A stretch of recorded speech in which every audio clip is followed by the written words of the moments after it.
C'est la liaison idéale, roman de suspense psychologique, avec Jesse Hunt, tome 7, écrit par Blake Pierce, lu par Caroline.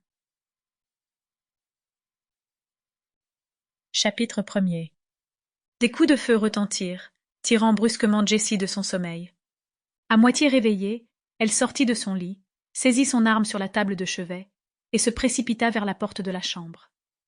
Les coups de feu donnèrent l'impression d'avoir été tirés dans le salon. Elle jeta un coup d'œil au réveil. Il était 1H08 du matin. Sans se demander comment l'intrus avait pu déjouer les mesures de sécurité strictes de son immeuble d'appartement, elle se concentra sur ce qu'elle avait à faire. Il y avait une menace de l'autre côté de cette porte. Elle n'était pas la seule à être en danger. Hannah dormait dans la chambre d'amis de l'autre côté du salon. Jessie inspira longuement et lentement avant d'ouvrir la porte et de regarder à l'extérieur.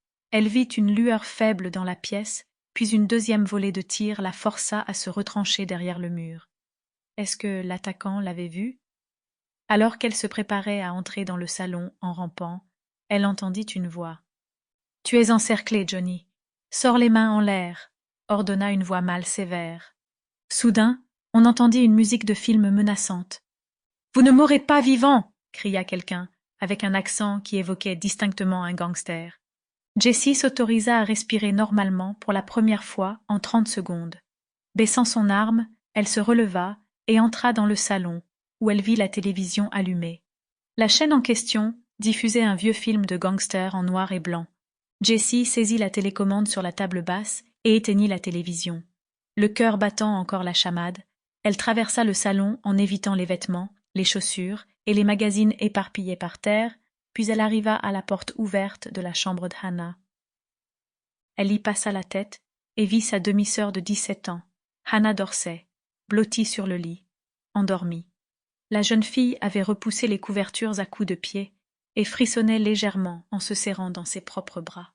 Jessie approcha sur la pointe des pieds, saisit la couette et la reposa doucement sur Hannah, qui marmonnait quelque chose d'inintelligible. La profileuse criminelle se tint au-dessus d'elle en essayant de distinguer des mots, mais, quelques secondes plus tard, elle décida que cela ne donnerait rien et y renonça. Elle repartit à la porte sur la pointe des pieds, jeta un dernier coup d'œil en arrière, puis ferma la porte. Elle soupira profondément. Malgré ses demandes répétées, c'était la 3e fois cette semaine que Hannah laissait la télévision allumée avant d'aller se coucher. Heureusement, c'était la première fois que Jessie était réveillée par les coups de feu d'un film de gangster. Une partie d'elle-même voulait secouer la jeune fille pour la réveiller et la forcer à éteindre la télévision elle-même, mais... Sample complete. Ready to continue?